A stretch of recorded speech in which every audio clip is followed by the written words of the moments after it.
Il faut le préciser, la tête de votre ministère il y a un peu moins de 6 mois. Quel est l'état des lieux du transport aérien en RDC? On a dit récemment, on en a beaucoup parlé récemment.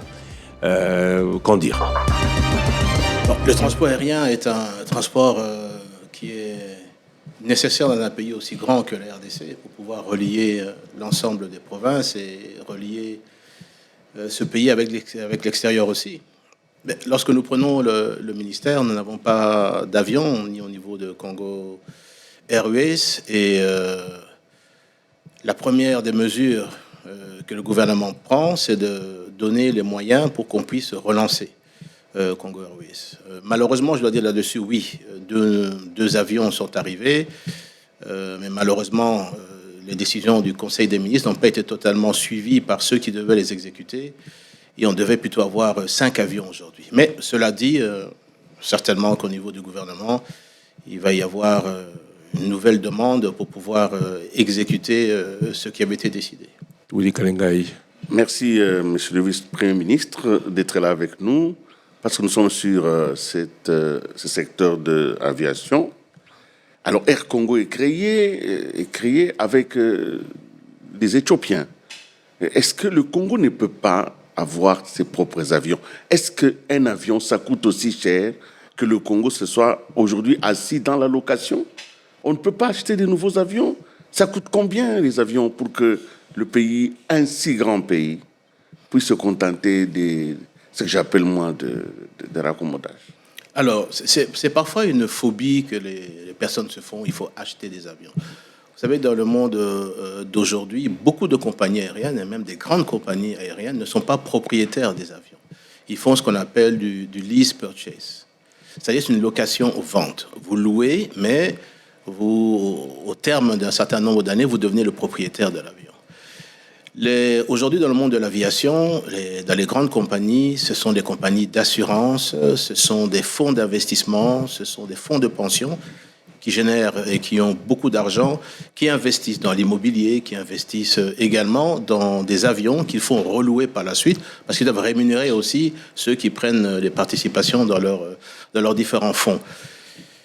Air Congo est une réalité, c'est-à-dire que, je me souviens, c'est au retour, le lendemain du retour du dernier voyage que le président de la République a fait en Chine, qui m'a donné les instructions de pouvoir relancer, je veux dire, ce projet qu'il avait déjà avec mon prédécesseur, qui était le feu Okende, qui n'a jamais pu aboutir et qui a dit qu'il fallait mettre ça en route. Donc ça veut dire que 3 mois après, Air Congo aujourd'hui est une réalité.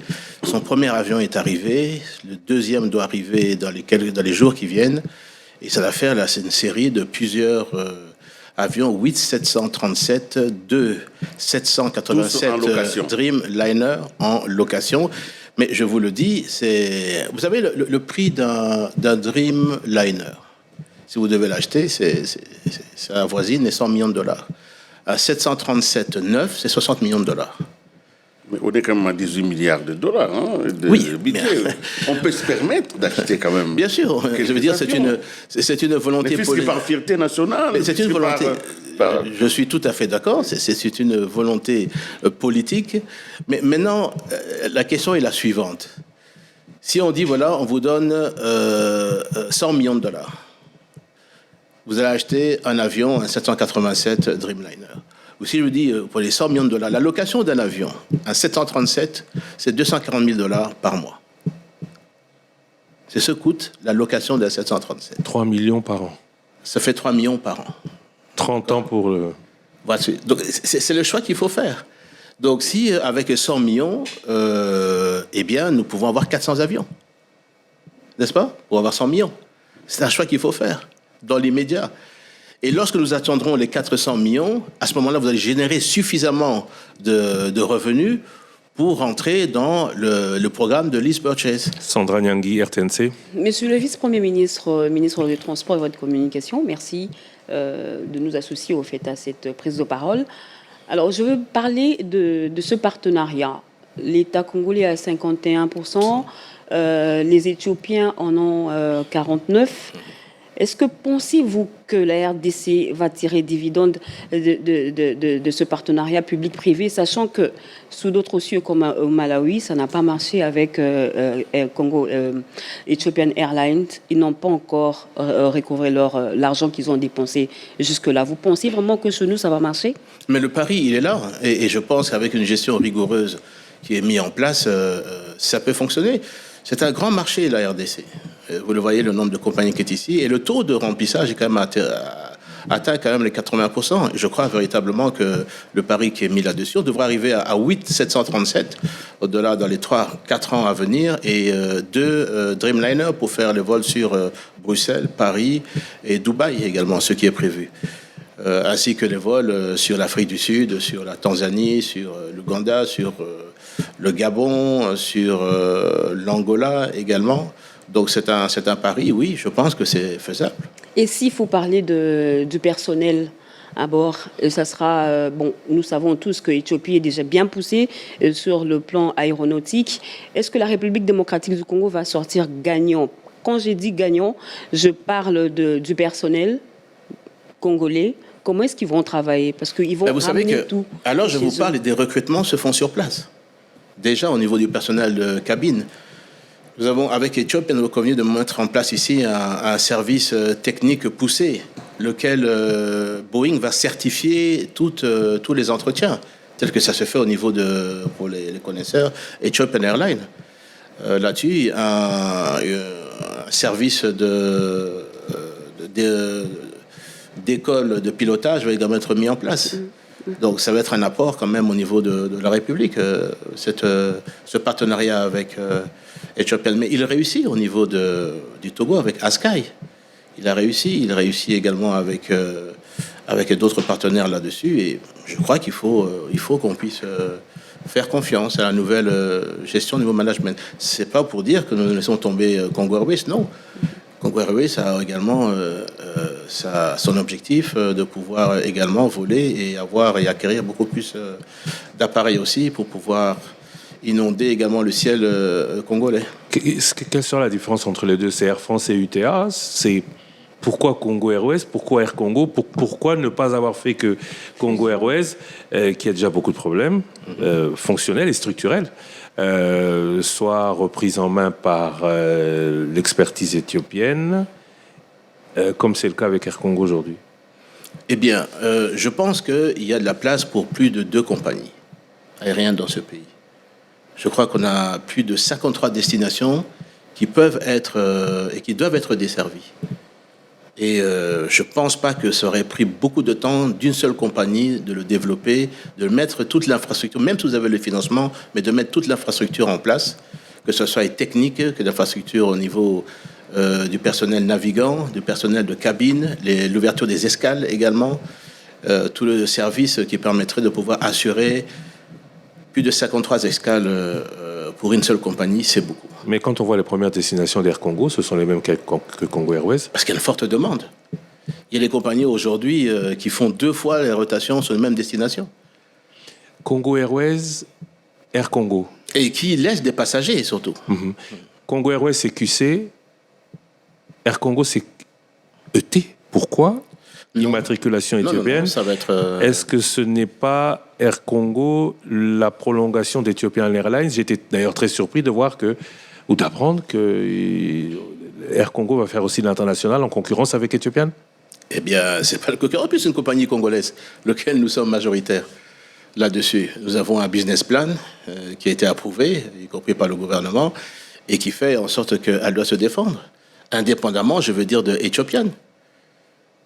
Donc, ce que je dis, c'est qu'au niveau de Air Congo, c'est un bébé qui est amené à grandir, à devenir une très grande compagnie aérienne, au même titre, je veux dire, que Congo Airways. Plus que Congo Airways, quand même. Et pourquoi plus que Parce qu'il y a plus d'avions.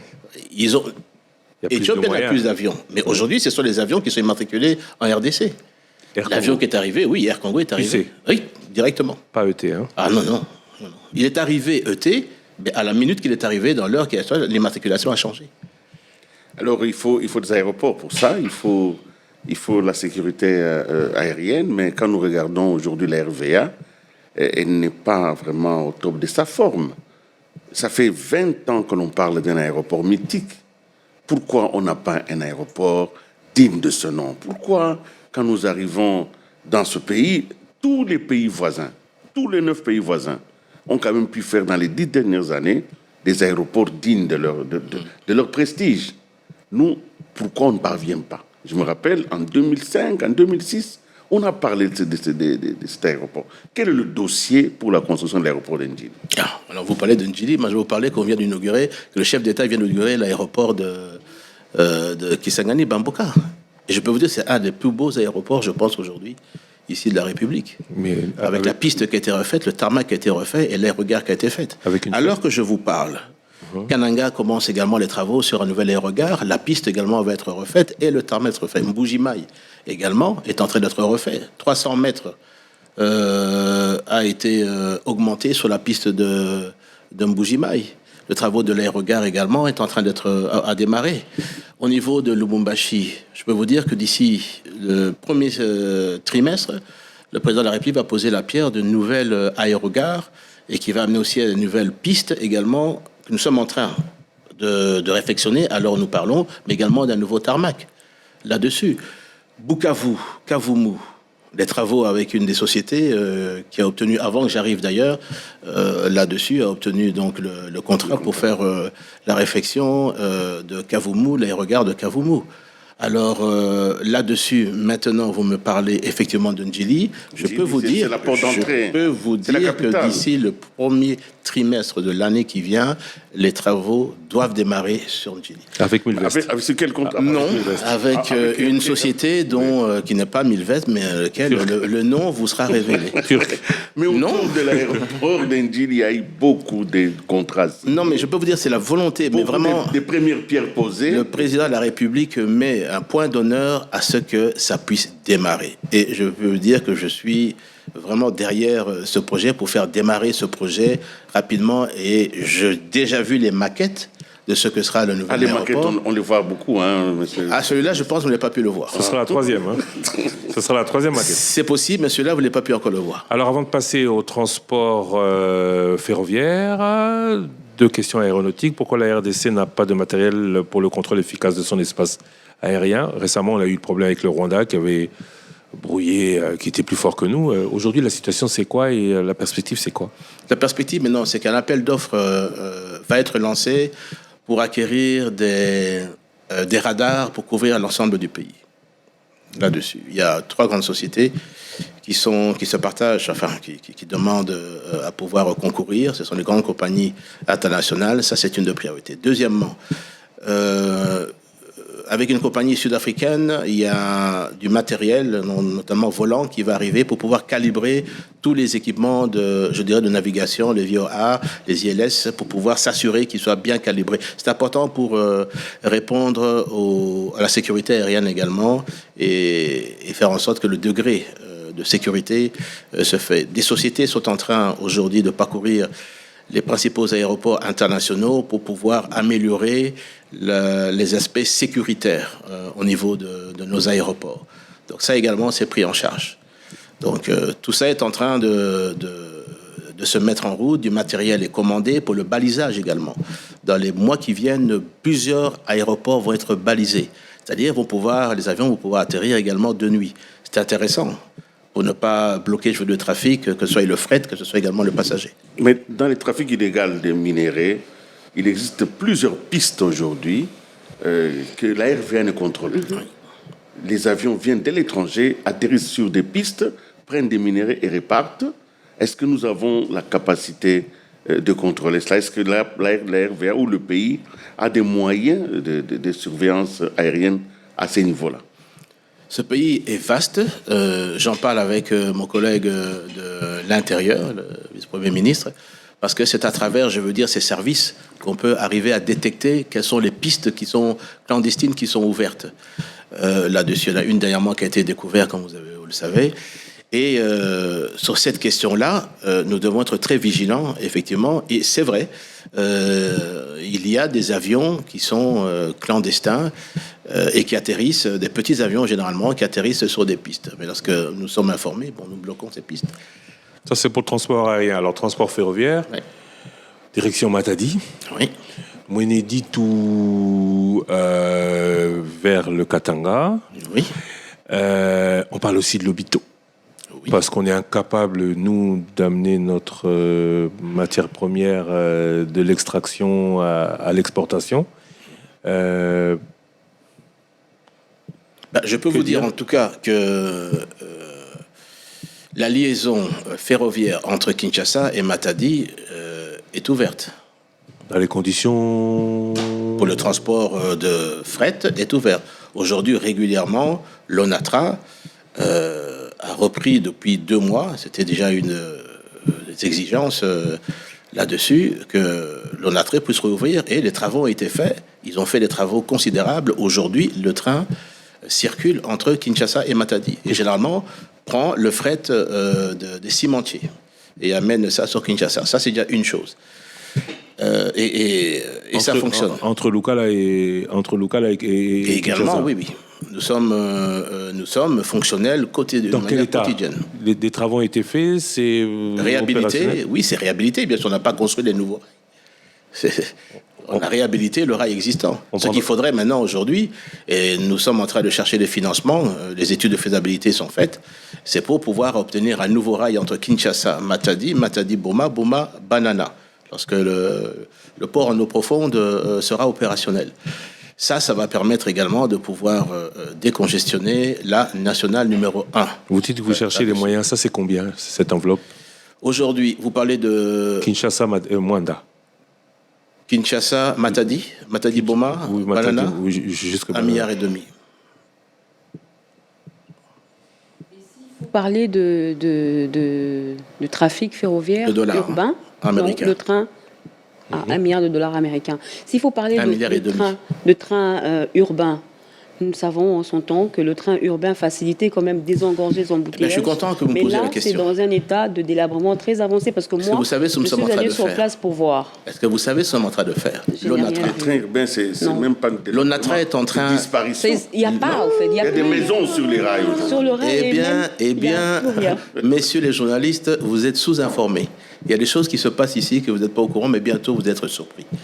Ça fait depuis 2 mois que les équipes de l'ONATRA sont en train de travailler chaque jour pour réouvrir le rail entre la gare centrale et Njili. Timidement, alors? Eh bien, il vaut mieux parfois ne pas parler trop et parler au moment où c'est réalisé. Mais je peux vous dire aujourd'hui qu'il nous reste 6 km, donc je peux en parler. Les plus durs peut-être, notamment au niveau de Pakadjouma ou au niveau du pont Njili. Là, ça a été fort détruit, mais les travaux sont en train de se faire là-dessus. Mais après le pont, les choses vont aller beaucoup plus rapidement. C'est pour vous dire que ça, c'est déjà une première nouvelle que je peux annoncer, parce que c'est sûr maintenant. Lorsqu'on a démarré il y a 2 mois, on ne voulait pas en parler, parce qu'on pensait qu'on allait même se heurter à la résistance de la population, des ceux qui ont mis... mais du côté là où ils travaillent, il n'y a pas de problème. Mais c'est vers Kitambo, c'est au centre-ville. Je vais y arriver. Oui, c'est là. Je vais y arriver. Commençons déjà par ouvrir gare centrale Njili. Et vous serez surpris, la population elle-même, mais n'a opposé aucune résistance et est en train d'applaudir les travailleurs de l'ONATRA lorsqu'ils sont en train d'ouvrir les allées, les rails qui étaient enfouis sur des terres. J'ai des vidéos de pelles chargeuses en train de sortir la boue qui était sur les rails. Donc on est en train de réhabiliter ça, Ensuite, je peux vous annoncer également que l'étude est en train d'être faite parce qu'il faudra exproprier, bien sûr, entre maintenant la gare centrale et Kitambo. Donc exproprier ceux qui ont construit sur les rails. Mais écoutez, je laisse le travail à la Mineta aux affaires foncières et également au ministre de l'Urbanisme qui sont saisis du dossier là-dessus et qui doivent prendre des dispositions assez rapidement pour pouvoir identifier tous ceux qui ont construit illégalement, je veux dire, sur le rail. Nous sommes toujours dans les réhabilitations des choses anciennes. Ailleurs, on parle de tram. Ailleurs, on parle de métro. Mais nous n'avons pas d'ambition. Nous ne faisons que... Alors, lorsqu'on a des ambitions, je peux vous parler de Métrokin aussi. Mais Métrokin, on en parle depuis combien d'années? Ça fait longtemps. Voilà. Donc, ce qui est faisable et qui va fonctionner, c'est la réhabilitation dans un premier temps. Et puis la modernisation. Soyons logiques avec nous-mêmes. Là, on est au train urbain. Excusez-moi, moi, je voudrais qu'on parle plus du Congo. Alors, allons-y. Mweneditu, l'Est de la République démocratique du Congo, ça marche pas aussi bien. On a même vu récemment des photos d'un train qui déraille. Et Lobito, le président, aujourd'hui est en Angola. Une proposition américaine avec les Angolais pour l'exploitation des minerais de la République démocratique du Congo, qui passerait par l'Angola, et ce serait donc l'Angola qui profiterait du service de ce train, plutôt que par le Congo, où l'on pourrait créer de nouvelles richesses. Pourquoi Lobito? Pourquoi pas Kolwezi, Mbujimayi, Kikwit, Kinshasa? Oui, je n'ai pas de problème. Mais vous savez que le rail existe jusqu'à Dilolo. Mais alors, pourquoi ne pas le réhabiliter? Pourquoi Lobito? Mais pourquoi Lobito? Parce qu'on arrive à Dilolo. Les Angolais ont, eux, ouvert de Lobito jusqu'à notre frontière. Maintenant, le rail qui existait déjà, parce qu'il y a eu la guerre en Angola, il est là, il faut le réhabiliter. Et c'est ce que nous sommes en train de faire.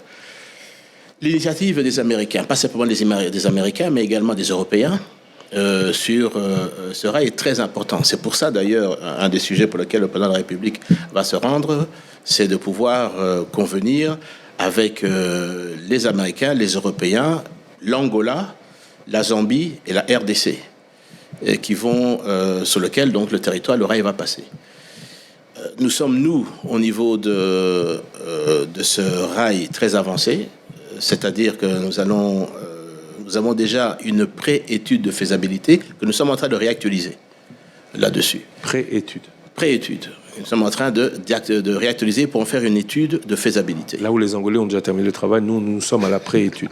Non, mais vous savez que ça fait, comme vous avez dit vous-même, ça fait 5 mois que je suis au transport. Mais ces rails-là... Donc, dès que ça sera terminé, avec l'appui, bien sûr, de tous ces États qui souhaitent absolument voir cette possibilité d'évacuation, effectivement, de minerais vers l'Atlantique, je crois que c'est un plus, parce qu'au-delà du rail lui-même qui va se faire, il y a toute une économie qui se crée tout autour de ça. À l'étranger. Mais à l'étranger, c'est pas à nous. Même localement, au niveau de l'agriculture, qui va se créer, au niveau des services, au niveau, je veux dire, des télécommunications.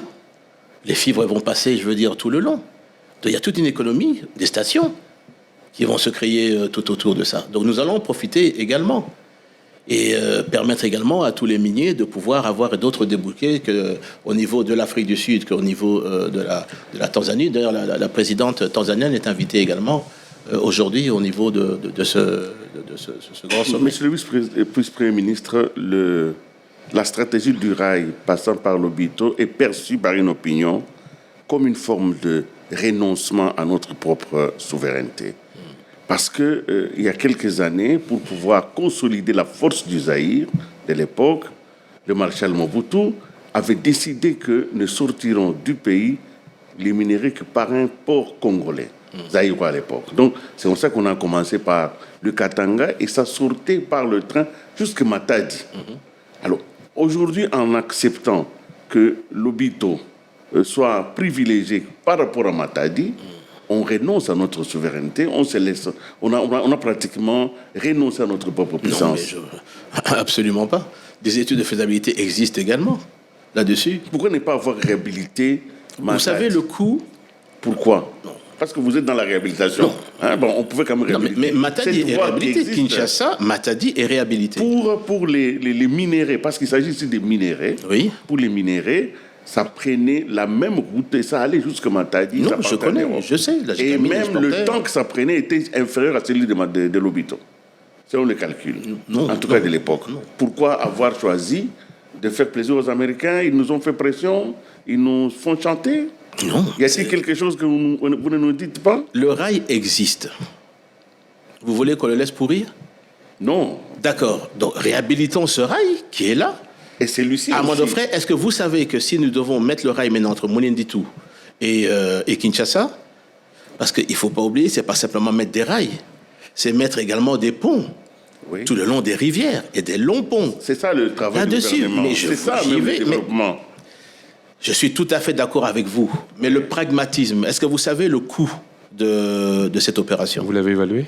4 milliards et demi, bien sûr, on a évalué. On a même une étude de faisabilité, 4 milliards et demi de dollars. Pour réhabiliter la voie nationale. Pour créer cette voie là-dessus. Elle existe parce qu'on passait par Pareil, elle n'existe pas.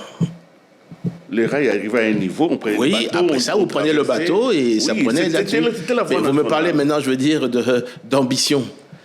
Alors, vous parlez des bateaux également, là-dessus, n'est-ce pas? Alors, ce que je dis, l'investissement aujourd'hui, entre Kolwezi et Dilolo, 436 km, si mes souvenirs sont bons, avoisine 650 millions de dollars à 700 millions de dollars, disons. Commençons par ces 700 millions de dollars. Permettons à ce qu'on évacue sur notre terrain, sur notre territoire. On va créer des emplois aussi là-dessus. Et ensuite... Mais ce ne serait vraiment pas comparable à l'autre versant. Parce que à partir des Kolwezi jusqu'à Dilolo et allant en Angola, c'est l'économie angolaise qui va en profiter. Et d'ailleurs, ce sont les compagnies minières multinationales qui sont installées dans l'interland katangais qui prennent et qui vont avec. Mais expliquez-moi. Alors, dans l'autre sens, ils vont, le trajet entre Dilolo et Lobito, je parle de mémoire, doit avoisiner... C'est plus de 1000 km. Non. Ça n'avoisine pas 1000 km. Ça avoisine 350 km. De Dilolo à Lobito. Et chez les 400, oui. Les 400, ça fait 700-800 km. Voilà. Alors, la différence n'est pas très grande. Mais vous pouvez dire également, les Anglais diront aussi, que nous en profitons. Au moins pour le Congo, tout le long de ce rail, tout le long de cette voie-là, des économies s'étaient créées, des villages vivaient. Je viens de vous le dire. Je viens de le dire. Moi, je me suis mal exprimé. Que ce rail-là va faire profiter tout le long de ce rail. Une nouvelle économie va naître. Que ce soit au niveau de l'agriculture, au niveau des PME, va également s'établir. Au niveau des télécommunications. C'est par la route, hein, mais selon Google, c'est 1612 km par la route. Par la route. Par la route. D'accord. Transport fluvial. Le fleuve est une autoroute naturelle. On a vu à Abidjan qu'ils ont résolu, on va arriver sur les embouteillages congolais quinois. Hein.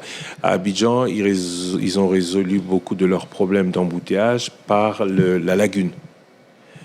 Qu'est-ce qu'on attend, nous, pour utiliser plus le fleuve, pour tous nos transports multimodaux, pour tous nos besoins de transport, parce que apparemment par l'aérien, par le ferroviaire et par la route, il y a beaucoup de problèmes. Dilolo, Kolwezi, 436 km. Kolwezi, Lubumbashi, 329 km. Ok. Ah, ça c'est le côté, oui. Moi je parlais de Dilolo jusqu'à Lobito. De Dilolo jusqu'à Lobito. 1600. Oui. Les deux voies sont pratiquement la même chose. Hein, mais à la différence que celle-là, elle est au Congo. Voilà. Le fleuve. Oui. Le fleuve. Alors je vous parle, l'ONATRA est en train de construire 4 bateaux parce qu'on veut relancer sur le fleuve le transport de passagers là-dessus. Et vous êtes, parce que je suis ces travaux qui étaient initiés à la demande du président de la République, je vois les travaux, je vois les coques en train de se faire construire. D'ici février, 4 nouveaux bateaux vont sortir pour le trajet, qui va aller jusqu'à Kisangani, qui vont passer également par la rivière Kassai et qui vont aller au-delà de ça. L'objectif, c'est d'arriver à une centaine de bateaux. Ces bateaux coûtent 250 000 $ là-dessus. Ça va transporter entre 180 et 200 personnes, d'autres bateaux jusqu'à 350 personnes. Ça, c'est en construction. Deuxièmement, il y a un travail important qui doit se faire également, c'est le dragage du fleuve. Et le balisage. Et le balisage là-dessus. Ça va de pair. Et ça également, nous sommes en train de lancer les appels d'offres pour l'acquisition de dragues là-dessus et de sociétés également qui vont faire le balisage. On réveille la CVM. La CVM, elle n'est pas morte, hein. Elle est là. Mais là, sur le fleuve, c'est l'RVF. RVF, oui. La CVM, c'est sur le bief entre Matadi, Boma, jusqu'à... C'est bien d'acquérir plusieurs bateaux. Du côté sécurité, plusieurs fois, nous avons vécu les naufrages et il n'y a pas de contrôle sur ce point. Vous avez évoqué le transport des passagers. dernièrement, à Bukavu, il y a eu naufrage. Vous-même, vous avez lancé les travaux pour la sécurité, pour le suivi et tout et tout. Où est-ce que vous en êtes? Eh bien, où est-ce que vous en êtes, c'est que vous avez suivi toutes les mesures qui ont été prises là-dessus. Aujourd'hui, je peux vous dire que depuis 2 mois que ces mesures ont été prises, il n'y a pas un jour où les commissaires fluviaux n'interceptent pas et ne saisissent pas des bateaux, qui ne répondent pas aux normes, qui sont surchargés, et surtout lorsqu'on trouve des bateaux avec des passagers sans gilet. Je peux vous dire qu'aujourd'hui, la leçon a été bien comprise, parce que je reçois les vidéos, les photos systématiquement au niveau du transport fluvial. Les personnes ont compris, et les passagers, en tout cas, naviguent avec des gilets, et ça, j'en ai la preuve. À Bukavu ou bien... Je vous dis, partout. Non, ne rigolez pas, c'est très sérieux ce que je vous dis. J'ai des photos. Si on avait le temps ici, je vous montrerai les photos là-dessus. Et bien, vous savez qu'à Mbandaka, demandez le nombre de bateaux qui sont saisis là, à Mbandaka, aujourd'hui, je vous parle. À Maluku, vérifiez. Faites une enquête en tant que journaliste, vous allez voir. Moi, j'ai les vidéos là-dessus. Je vois les bateaux. Il y a eu encore un cas de naufrage, c'était du côté de Minova. Vous avez peut-être appris ça. Qu'un bateau a coulé avec des minerais. Qu'est-ce qui a sauvé, je veux dire, les passagers? C'est parce qu'ils avaient tous des gilets. Sinon, ils seraient tous morts là-dessus. Non, on est très sévère sur cette question. Les commissaires fluviaux ont des instructions précises. Beaucoup ont été révoqués. Et aujourd'hui, il y a plusieurs capitaines de bateaux qui se trouvent au parquet. Et des bateaux qui sont saisis ici. Mais nous savons tous, lorsqu'il y a des mesures, 2 mois, 1 mois, 2 mois, 3 mois, on suit. Et puis à un moment donné, il y a une léthargie. Mais vous pensez vraiment que dans le fin fond de la République, je prends Kisangani vers Mbandaka, Équateur, dans le fin fond, est-ce que cette mesure-là sera Mais vraiment cette mesure, suivie? vous appelez le commissaire fluvial à Mbandaka. Vous lui posez la question, combien de bateaux ont été saisis à Mbandaka depuis 2 mois? Je peux vous dire, il n'y a pas moins d'une 50aine. Mais on les saisit parce qu'ils n'ont pas de gilet. Parce qu'ils sont surchargés. Oui. Surchargés. Vous voyez des bateaux dont la coque arrive quasiment à 15 cm du niveau de l'eau. J'ai des vidéos là-dessus. Vous voyez des coques et des personnes qui sont, je veux dire, à proximité et pourraient tomber dans l'eau. Mais ça, ces bateaux sont saisis et les capitaines sont interpellés au niveau du parquet. Il y a des bateaux, mais il y a des barges qui sont... Je parle également des barges. Je parle surtout des barges là-dessus. Il y a énormément de personnes qui... Faites votre enquête, on va vous dire aujourd'hui qu'il n'y a pas de tolérance à ce niveau-là. Il n'y a pas de tolérance, certes, mais il y a aussi beaucoup de colère parce que les gens se disent du jour au lendemain imposer ce genre de décision, notamment pour les gilets. Non, je comprends que la sécurité soit un problème, mais imposer des gilets sans importer ces gilets, ça peut poser problème pour ceux qui ont toujours vécu de ça et qui ne vivent que de ça. Oui, mais il faut savoir ce qu'on veut. Pour moi, la vie humaine, même une personne, ça fait beaucoup. Alors, les personnes, effectivement, disent oui, mais on n'est pas prêt. Mais le jour qu'un bateau encore va sombrer et qu'il va y avoir des morts, on va reprocher à qui? Au ministre du Transport. Voilà. Donc, il n'y a pas il y a tolérance zéro. Ça doit être appliqué et pour tout le monde. Mais vraiment pour tout le monde. Mais le ministère des Transports s'organise pour qu'il y ait plus de gilets, pour qu'il y ait plus de mise à niveau de toutes ces barges, de tous ces bateaux. Ils doivent avoir des assurances, le contrôle de ces embarcations techniquement doivent avoir lieu. Les surcharges également sont interdites et le port du gilet est vraiment primordial là-dessus. Parlons de la route, le permis de conduire. Enfin, alors, c'est quoi? C'est le privé qui œuvre pour l'État. C'est un véritable permis de conduire. Et première question, je commence là. Pour avoir le permis, il faut passer l'examen. Oui. Vous l'avez passé, vous? Oui, je l'ai passé. Vous avez passé quel examen? Ça s'est passé comment? Parce qu'on voit le vice-premier ministre recevoir son permis, oui, mais on ne le voit pas prendre des cours. Mais attendez, ou passer l'examen. Est-ce que vous savez quel âge j'ai commencé à conduire, j'avais 18 ans. comme beaucoup d'automobilistes aujourd'hui. Oui, et pour vous dire, j'ai passé mon permis d'abord en Belgique. Oui, d'accord, Comme mais tout le monde, aujourd'hui, là, pour avoir le permis là-dessus, congolais, vous avez passé le permis? Alors, je vais vous expliquer. Là-dessus, j'ai passé le permis et il y avait, je crois, 15 caméras là, en face, lorsque je passais le permis. J'étais devant la tablette et je répondais aux 20 questions, à choix multiples. Ah. Et j'ai eu 18 sur 20.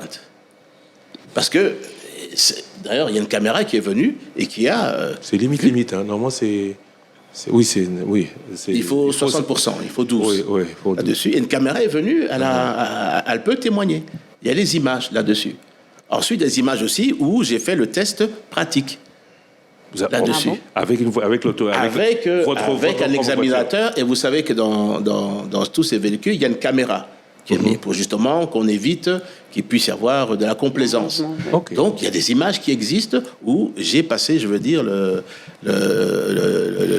permis et également le test pratique. Ça va tenir, ça. Regardez le nombre de demandes. Mais vous savez, hein, j'ai comme l'impression que le nombre de demandes. Surtout le nombre de voitures, le nombre d'examinateurs. C'est l'expérience vécue, au fait, qui nous Oui, font... mais je peux vous dire, aujourd'hui, nous avons un permis qui est biométrique, avec puce là-dessus. Et je sais qu'aujourd'hui et que demain, il y a toute une série de permis qui vont sortir. C'est-à-dire des cartes qui vont être remises à des personnes qui ont passé leur permis hier, avant-hier. Combien d'examinateurs avez-vous mis dans le... Là-dessus, à un seul endroit. Ça se passe à un seul endroit. S'il vous plaît, monsieur Willy. Ça a été lancé le 25 novembre. On a pris quand même le soin de vérifier que tout le système se passe bien. Et je peux vous dire que tout le système se passe bien.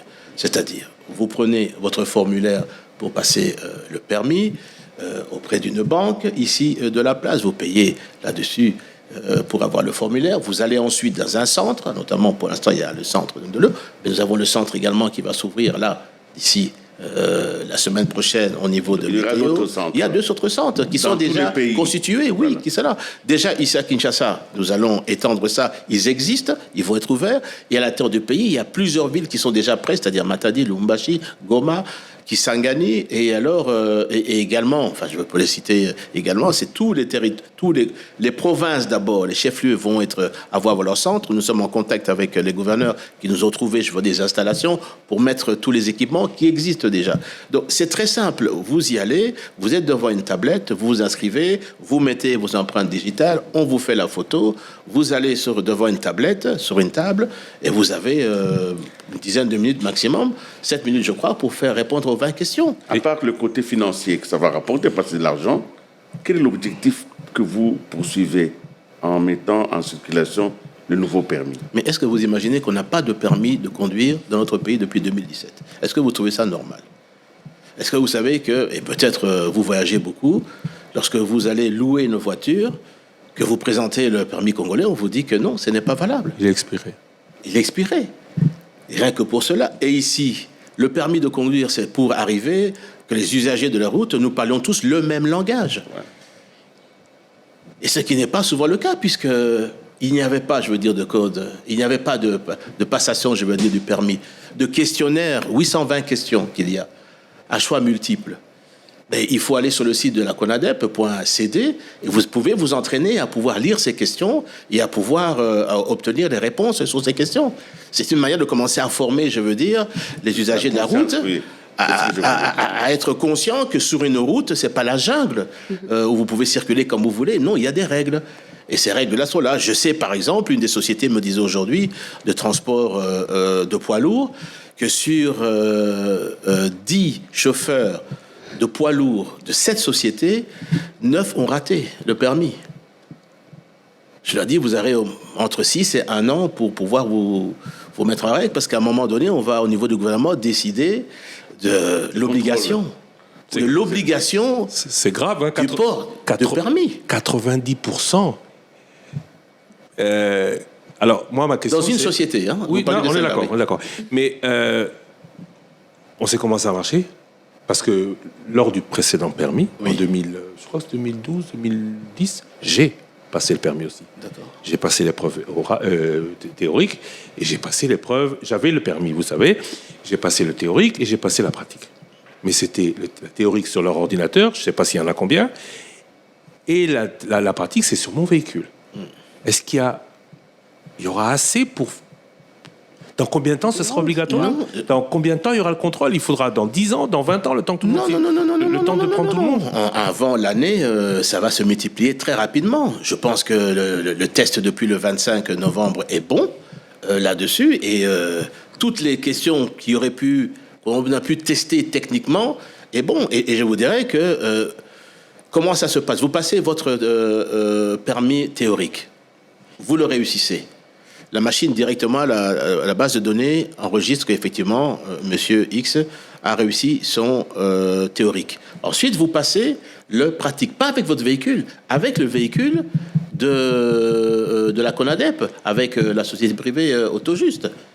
Non, pas votre véhicule. Votre véhicule, vous le laissez à l'extérieur. Et tous ces véhicules sont équipés de caméras pour justement vérifier en direct, au niveau des salles, que ce test passe normalement. Et vous avez un examinateur qui a une tablette aussi, qui vous fait faire une dizaine d'exercices et qui note avec sa tablette réussi, échoué, réussi, échoué, réussi, échoué. Dès que vous arrivez à la fin, le résultat directement va au niveau de la base de données. Et si les deux, et le théorique et le pratique, vous obtenez, vous réussissez, la machine directement enclenche l'impression du permis. Combien d'inspecteurs au total? Moi, je pense plutôt... au niveau de Centre Nondolo, il doit avoir une dizaine à l'heure actuelle, parce que j'ai vu le nombre de véhicules, de Jeep qu'il y a là-bas, il y a une dizaine, peut-être même une quinzaine, je crois. Moi, je vais rester sur le document, en fait. Nous savons tous que le permis de conduire est un document de souveraineté qui doit être suivi par des structures de l'État. Par exemple, imprimé par l'Hôtel de Monnaie ou le Sénapi, le gouvernement a déjà injecté beaucoup de fonds. Pourquoi donner ça à un privé? Parce que notre souveraineté est mise à mal, je peux le dire ainsi. Est-ce que nous allons suivre? Parce que nous sommes déjà un pays qui peut être facilement infiltré. Vous avez pris des précautions dans ce sens? Alors, je vais vous dire une chose, c'est que au niveau de la CONADEP et au niveau de chaque centre, le ministère de l'Intérieur a ses agents. Le NIP a ses agents. Le ministère de la Justice a ses agents. Bien sûr, le ministère de Transport aussi a ses agents.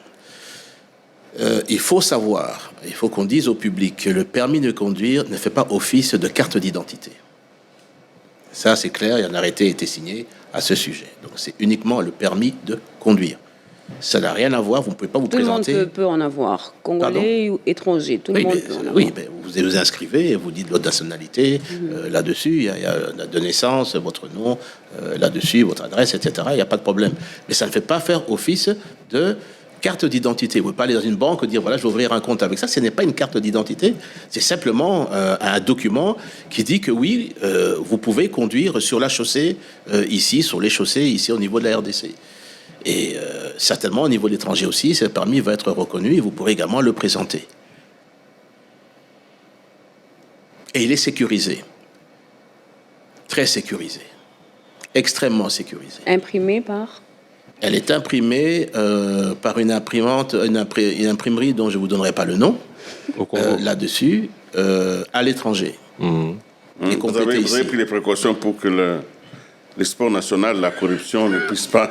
Eh bien, bien sûr, on a pris beaucoup de temps là-dessus, parce qu'il n'y a pas moyen de sortir le permis si vous ne passez pas devant une tablette pour répondre à des questions. Alors les gens disent que voilà...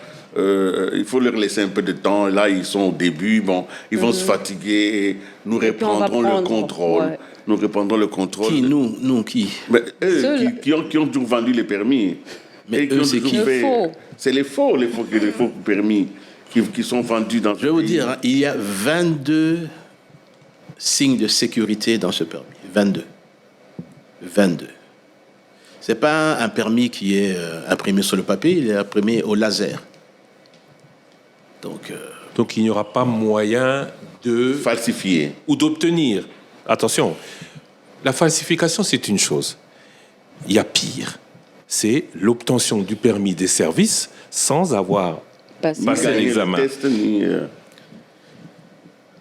Le permis, pour qu'il soit, vous ayez votre photo sur le permis, vous devez déposer vos empreintes sur un équipement traditionnel que vous connaissez, et également devant une caméra, on vous fait une photo, avec l'iris aussi. Biométrique, donc. Là-dessus. Et c'est ça qui est enregistré au niveau de la base de données. Ensuite, vous avez un formulaire. Vous inscrivez toutes les informations là-dessus. Et ce formulaire-là, il est scanné et il est relié à votre photo, à vos empreintes digitales. C'est ça. Alors, comment quelqu'un pourrait arriver à dire « je vais sortir là-dedans » ? Il faut qu'il ait... Il faut qu'il ait une complicité interne ou un membre du ministère, mais qu'il a réussi le théorique et le pratique. On le voit déjà. Non. Alors, ça veut dire quoi ? Comment vous allez mettre sa photo sur la carte Lui va si payer. lui-même n'est pas là? Bon, Oui.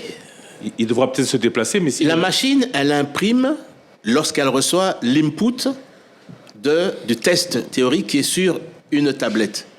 Députés, sénateurs, ministres, tout le monde passera ce test-là. Mais ils vont passer par le test. Personne ne va dire, bon, Et y compris les ministres vont passer là-dessus. Et prochainement, la première ministre a demandé qu'elle puisse faire un saut au niveau du centre avec les ministres.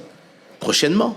Le problème de faux documents, en fait, c'est une réalité. C'est pourquoi je pense que Willy insiste. C'est pour ça qu'on a pris beaucoup de précautions. Alors, je me vois, je donne mon exemple. Par exemple, si j'ai un faux permis, je suis sur la route, des agents de sécurité, comment est-ce qu'ils peuvent savoir que j'ai le faux?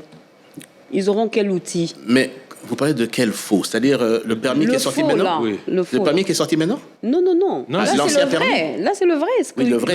Mais- Ce qui est sorti maintenant, c'est Oui. le vrai. J'insiste justement sur le cas de Willy. Mais parce alors, que il serait comment le faux? Quand il dit que le sport national, il parle de faux, parce que dans quelques années, il y aura le faux.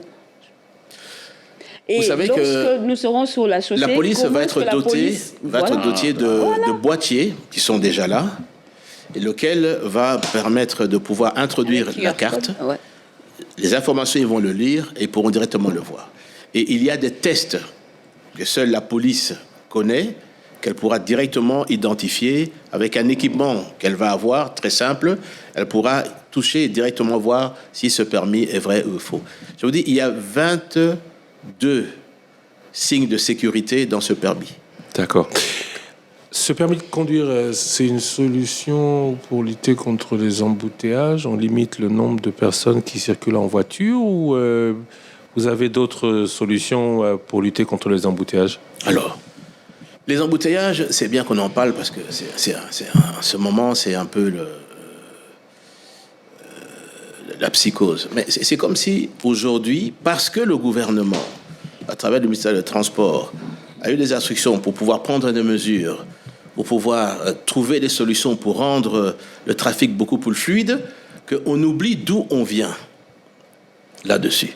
Je vais vous dire que les embouteillages, la réussite des embouteillages repose sur, pour moi, 4 piliers. C'est pas simplement une affaire, je veux dire, du ministère des Transports. C'est d'abord, le travail de régulation qui se fait au niveau de la police, y compris la police de roulage, là-dessus. Permettre la fluidité dans les carrefours, permettre, je veux dire, le passage afin de diminuer, je veux dire, les embouteillages, premièrement. Deuxièmement, au niveau des embouteillages, ce sont les infrastructures. Aujourd'hui, je peux vous dire que autour du boulevard, il y a 19 avenues. 19 avenues qui sont impraticables. Et surtout lorsqu'il pleut, parce que vous ne voyez pas les trous lorsque vous êtes sur les flaques là-dessus, les gens ne préfèrent ne pas le prendre. Le chef de l'État donne des instructions encore la semaine passée là-dessus, directement au Minéta, aux infrastructures. Il y a 19 avenues qui ont été sélectionnées, qui ont vraiment des sérieux problèmes et qui font que les personnes, au lieu de prendre les artères là-dessus, à côté, Bokassa, Wangeta, Tombalbaye, Kassaï, Tombalbaye, Willory, tout ça sont défoncés au UA2. Oui. Là-dessus, tout est défoncé. Le chef de l'État donne des instructions claires et les travaux vont commencer à partir de demain. J'étais encore avec le Minéta aux infrastructures. Ils ont eu des réunions avec les différentes sociétés là-dessus. Les travaux vont commencer demain et ça va se faire jour et nuit. Ce sont les instructions du chef de l'État. À partir du moment où ces travaux vont se terminer, je pense dans une quinzaine de jours, peut-être maximum 1 mois là-dessus, vous allez voir une plus grande fluidité encore au niveau du trafic.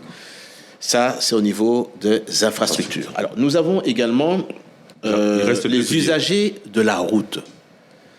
Alors, ça c'est le pire, parce qu'à la fois, on critique, mais ceux qui critiquent, c'est ceux qui violent eux-mêmes ce que nous mettons d'accord. On a mis la bande dédiée. La bande dédiée, c'est la 4e bande lorsqu'il y a 3 bandes là-dessus. Mais qu'est-ce qui se passe?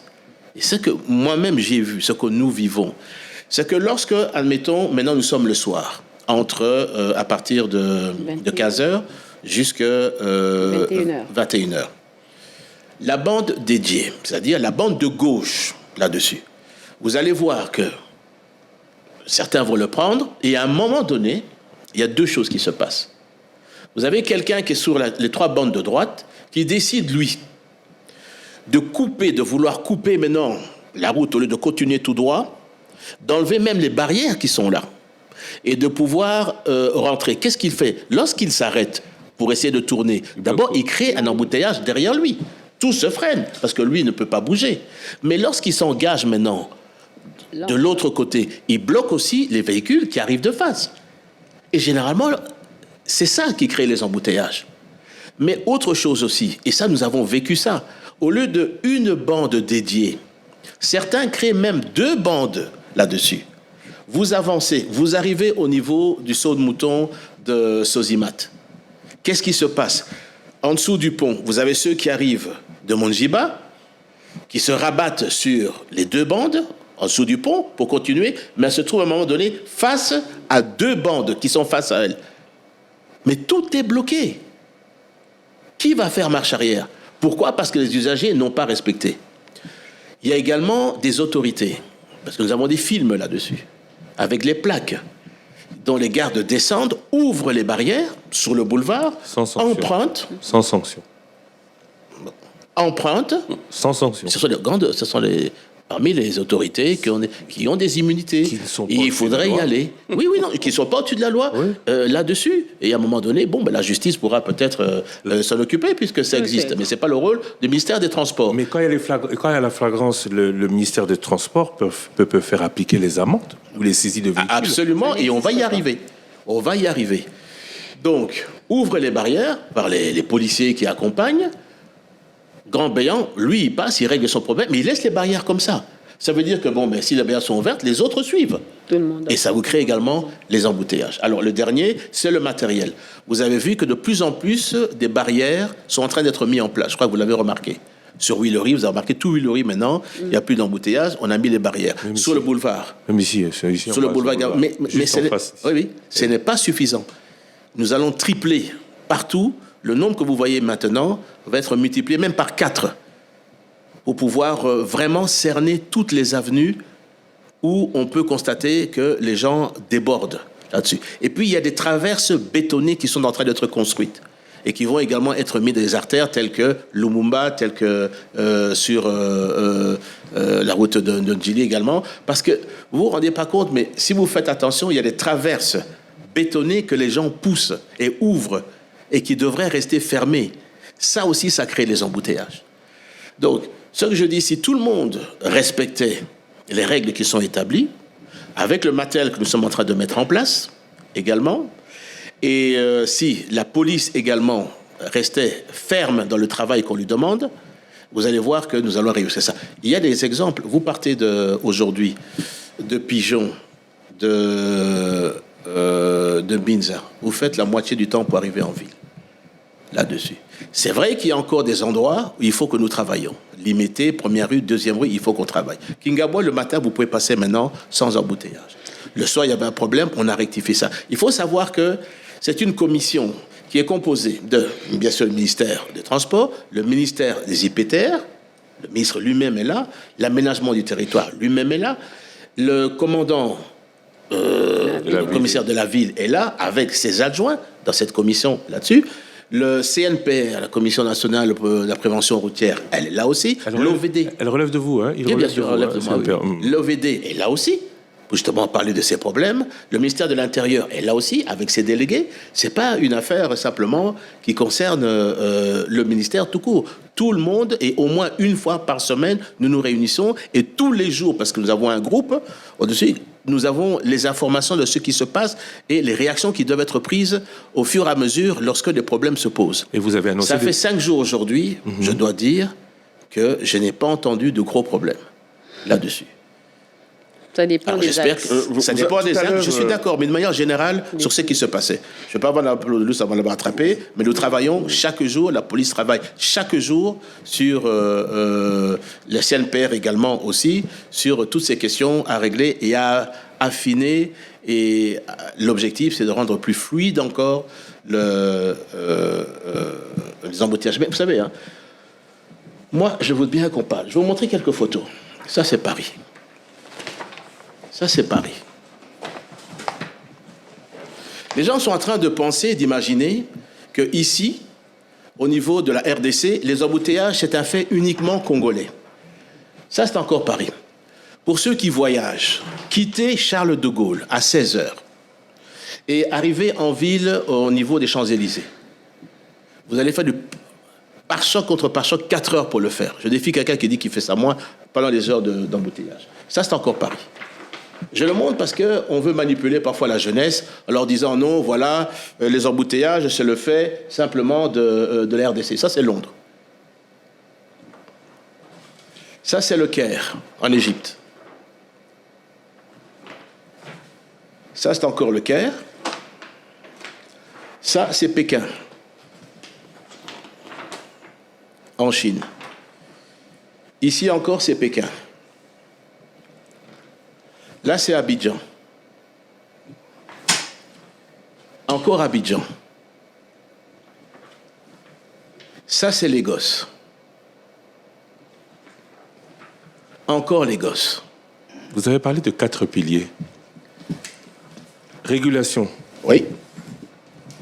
Si on doit comparer avec Paris, Abidjan, Pékin et Lagos, au Congo, il y a problème. Infrastructure. Si on doit comparer avec ces pays, au Congo, il y a problème. Respect du code de la route. Si on doit comparer avec ces pays, au Congo, il y a problème, surtout que nos routes, nous, elles sont muettes. Matériel, si on doit comparer avec ces pays, au Congo, il y a problème. Est-ce qu'aujourd'hui, on peut se comparer avec ces pays? Oui, il y a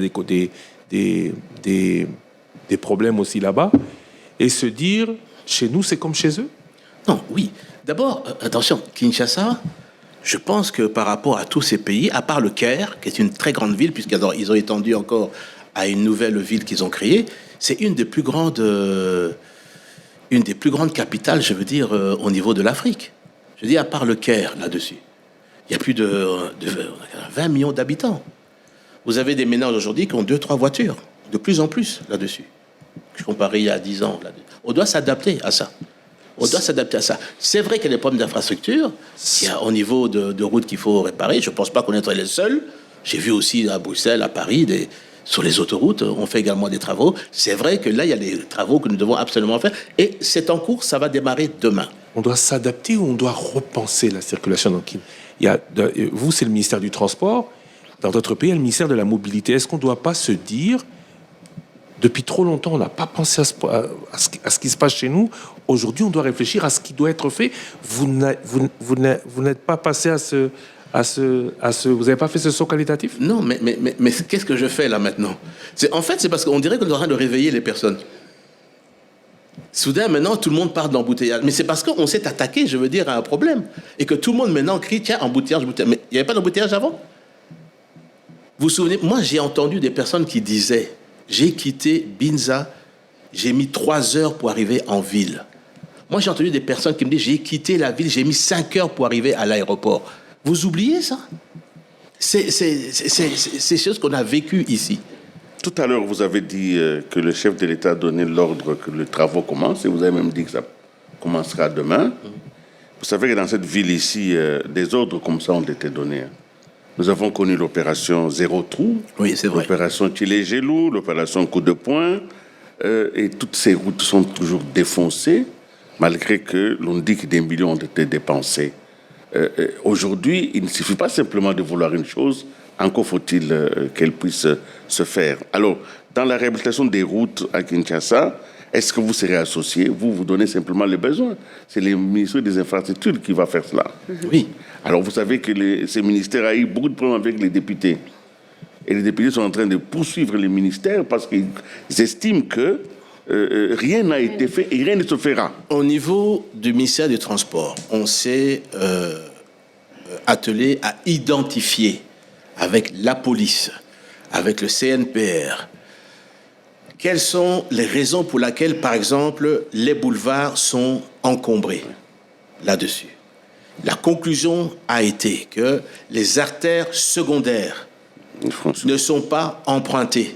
Et si ces artères secondaires étaient réparées, parce que bon, j'ai pas le temps ici, je peux vous montrer des vidéos, les voitures roulent à du 3, 4, 5 km, ne peuvent pas rouler plus que ça. Et le constat que nous avons fait, c'est que si ces artères sont, nous avons identifié 19 artères, si elles sont réparées, la circulation sera encore d'autant plus fluide parce que les personnes ne vont pas fuir ces zones-là, vont les emprunter pour pouvoir aller dans leur lieu où ils doivent se rendre. Et ne pas systématiquement prendre le boulevard pour arriver, je veux dire, à un moment donné, à pouvoir le sortir et emprunter. Voilà. Et alors, qui va s'occuper de ça? C'est le ministère des Infrastructures. Effectivement, nous avons donné le nom de ces avenues. Je suis en contact permanent, si je peux dire, avec le ministère aux Infrastructures, qui est, oui. Je peux vous dire que c'est quelqu'un qui est déterminé et qui est dévoué là-dessus, sur le rétablissement, je veux dire, de ces infrastructures. Bien sûr, ça demande des moyens là-dessus. Mais en tout cas, les instructions du chef d'État, je suis témoin parce que je les ai reçues directement. Il les a reçues aussi directement. Je vis dans lequel le président a parlé là-dessus et elles vont se faire. En tout cas, moi, je suis en train de veiller avec lui au quotidien, lui demandant où est-ce que vous en êtes avec l'OVD, et il me répond systématiquement. Ils ont des réunions tous les jours. Mais ils n'ont pas de moyens. L'OVD, par exemple... Là, pour l'instant, je veux vous dire que... Ça fait 5 ans qu'on n'a pas travaillé Kabambare. Oui. Ça, c'est l'OVD qui l'a dit. Ça aussi. Ça fait 5 ans qu'on n'a pas travaillé Kabambare. C'est une des routes qui est sur la route, voilà. Kabambare. 5 ans, c'est beaucoup. Également. Ils n'ont pas touché Selembao également. Ils n'ont pas touché Kasaï, ils n'ont pas touché... Mais regardez, tourisme a été réparé par le génie militaire. Tourisme, aujourd'hui, les gens ne se plaignent pas. Et ça aide énormément. Des moyens. On peut régler ce problème en un mois. Voilà, je cite Godempoy, le député Godempoy, oui, qui dénonce de profonds détournements de fonds décaissés pour réaliser les routes. Est-ce que cette nouvelle opération de 19 routes ne sera pas non plus une opération où certains vont s'en mettre plein les poches et que l'usager risque de se retrouver dans la même situation qu'aujourd'hui? Écoutez, là, vous me posez une question, je ne suis pas divin, hein. Je ne sais pas répondre là-dessus, je ne pense pas du tout. En tout cas, lorsque je parle avec le Mineta aux infrastructures, c'est quelqu'un qui n'a pas reçu l'argent, qui est la cible des députés aujourd'hui, parce qu'il n'a pas l'argent, et non pas parce qu'il a reçu un argent dont il ne sait que faire. En tout cas, c'est quelqu'un qui travaille pour les infrastructures. Oui, mais il n'a pas de moyens. Là-dessus. Il n'a pas de moyens. Il n'a pas de moyens. De sa politique. Donc, si ce n'est pas fait, c'est qu'il n'y a pas de moyens. Une décision prise sans moyens, c'est difficile. Non, mais je vous dis que cette fois-ci, les moyens vont sortir. On l'espère. Oui. Monsieur le vice-premier ministre, ministre de Transport et votre communication, vous pensez vraiment votre idée, sens unique, a réussi? Je pense oui. Je pense qu'il y a certainement des réglages à faire et nous le faisons chaque jour. Je vous l'ai dit, je vais vous donner les 4 piliers là-dessus. Si tout le monde respecte ça, cette solution, elle va fonctionner. Oui, je vais en arriver là. Elle va fonctionner. On va prendre un axe. Oui. Nous quittons Magasin. Non. Nous quittons Kananga. Upen, oui, pour descendre vers le centre-ville le matin, c'est fluide. Très bien. Par exemple, moi, je suis Magasin, je vais faire étudier mes enfants vers Kananga.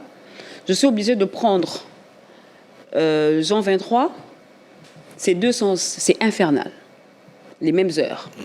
Donc c'est bien pour les uns, et malheureux pour les autres. Vous me parlez bien les mêmes heures. Les mêmes heures. OK. Parce que quand c'est 7 heures, vous quittez Kananga facilement pour la ville, il n'y a pas de problème.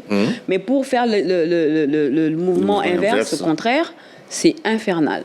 Est-ce que vous avez pensé à ça Pendant la même heure. Oui, mais c'est justement ça. C'est là qu'intervient le problème des routes secondaires qui vous permettraient... Parce que ce que vous voulez faire, c'est nécessairement repartir par le boulevard. Non. Là-dessus. Par la route secondaire. Voilà, et c'est là que le problème que nous avons, c'est que les routes secondaires, lorsque vous passez par là, la vitesse est ralentie parce que vous devez vous arrêter pour ne pas détruire vos amortisseurs et vos voitures. Systématiquement, vous devez faire du 5 à 10 km à l'heure. Donnez l'occasion aux infrastructures de mettre ces routes-là en place. Laissez-nous continuer à mettre les traverses et les barrières pour pouvoir mieux réglementer les passages. Et surtout, demandons aux usagers de la route de respecter les normes qui ont été mises en place et de ne pas tricher. Que ce soit les autorités civiles, militaires, de ne pas tricher. Et les automobilistes eux-mêmes aussi de respecter. Vous allez voir que les choses vont être beaucoup plus fluides. Nous sommes le 5 décembre. Les travaux, je ne sais pas combien de temps ils vont prendre. Mais à quand, selon vous, une meilleure fluidité? Mais je pense que parce que, bon, les gens sont très impatients et voudraient rouler comme sur les autoroutes ici dans toute la ville. Mais on ne pourra pas dire aujourd'hui qu'il n'y aura plus jamais d'embouteillage. Oui, mais si je vous ai montré également... Non, j'ai bien compris, mais là-dessus. Vos 19 routes seront mais madame réparées vient quand? juste de dire aujourd'hui que oui, quand on descend de Kananga, on mettait à cette heure-là 2 heures, parfois, oui, 2 heures pour descendre 2 heures et demie. Vous mettez la moitié du temps aujourd'hui. Oui, mais aujourd'hui, vous dites que vous avez trouvé la solution, beaucoup de routes secondaires. Toutes ces routes, ces travaux seront terminés à quelle échéance? Mais je le dis ici, ce que les constructeurs nous ont dit, ils vont s'y mettre jour et nuit. Donc je pense que dans les 2-3 semaines, les choses devraient... Semaine, oui, mais vous allez voir les différences. Lorsqu'ils travaillent jour et nuit, ils terminent un travail, ils terminent de réparer des trous, et ça va aller crescendo. Malheureusement, on n'a pas vraiment accès, excusez-moi, là, c'est une attaque personnelle, oui. On n'a pas vraiment régulièrement accès à la parole de Jean-Pierre Bemba, à la parole officielle de Jean-Pierre Bemba. C'est intéressant de vous revoir dans les 2-3 semaines. Oui, pas de problème. Pas de problème. Oui. Ici se clôture, je crois qu'on a tout dit sur le transport. Autre chose à ajouter peut-être? Parlons de la gestion de la Respublica, encore que le transport, ce soit aussi la gestion de la Respublica. Parlons politique, plus politique politicienne.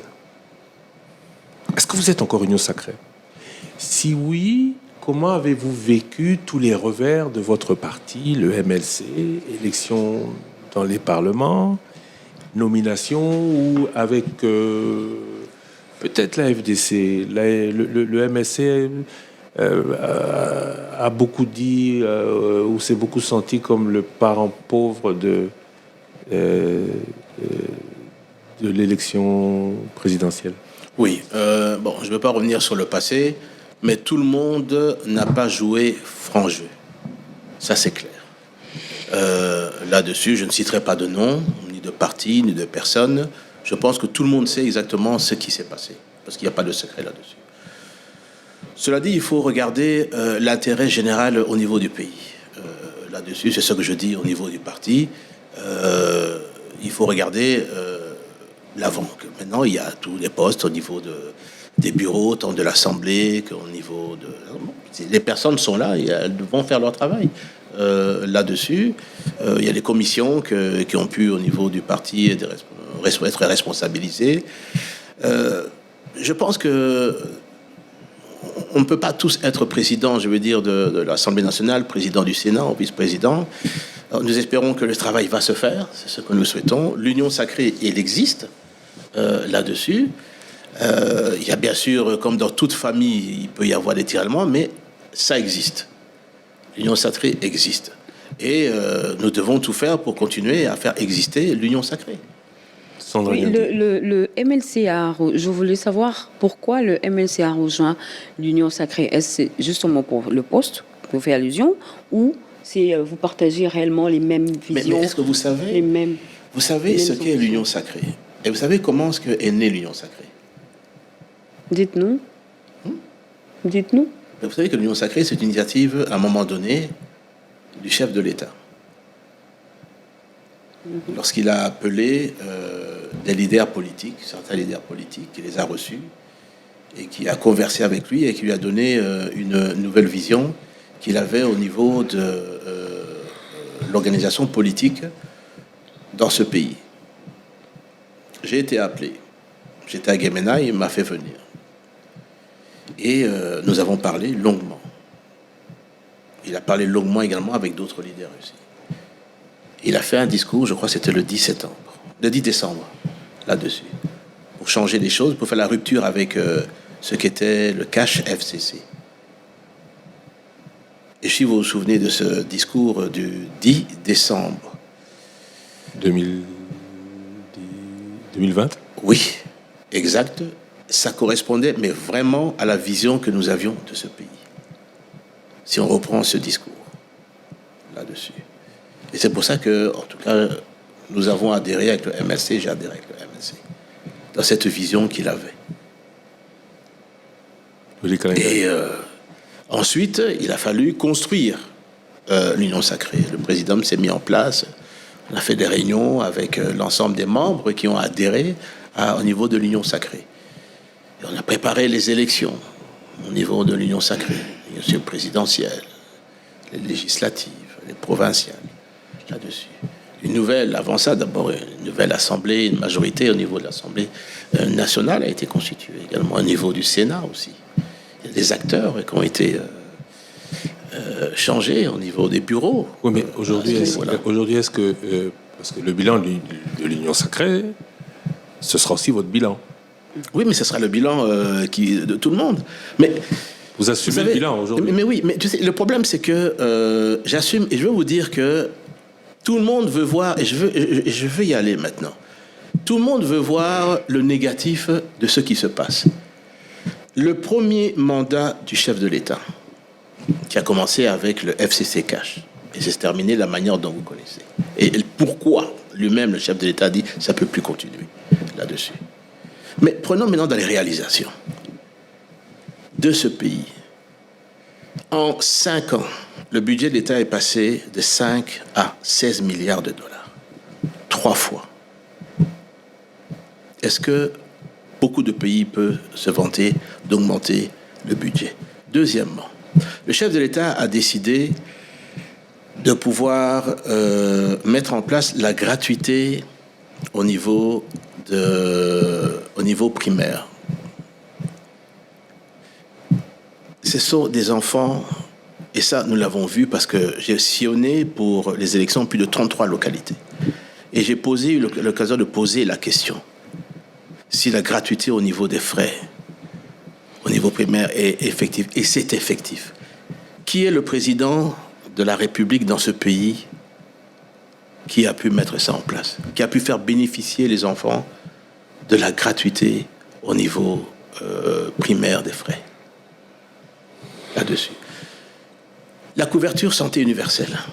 Pas encore appliquée, attention. Ah, si. Moi, en tout cas... Pour l'accouchement. Bon. Non, là, je parle de l'accouchement. Ah, pour l'accouchement. C'est ça, oui, là, vous m'avez stoppé. Je parle de l'accouchement. Okay. Oui, mais quand même. Les mamans aujourd'hui peuvent accoucher là-dessus, gratuitement. À Kinshasa, pas partout non plus. Hein.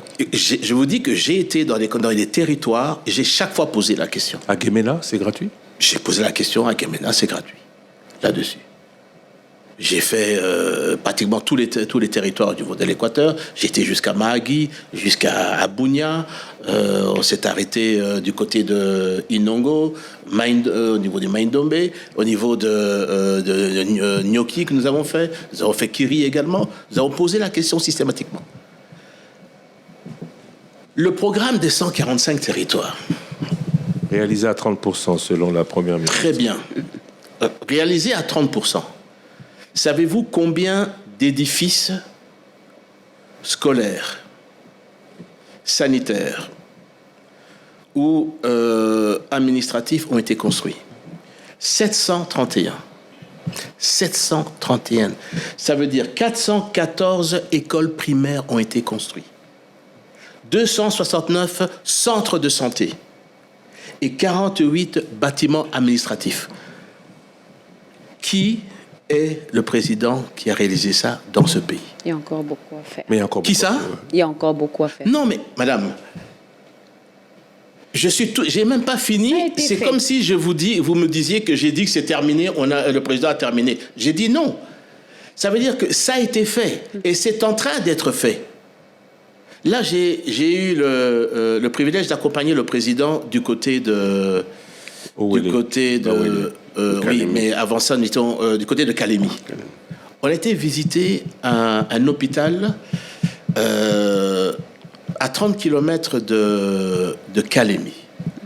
Et le président a tenu y aller personnellement. Vous savez pourquoi? Je ne sais pas si ça a été bien rendu. Dans cette localité-là, dont le nom maintenant m'échappe, mais on peut retrouver ça. On a vu les images.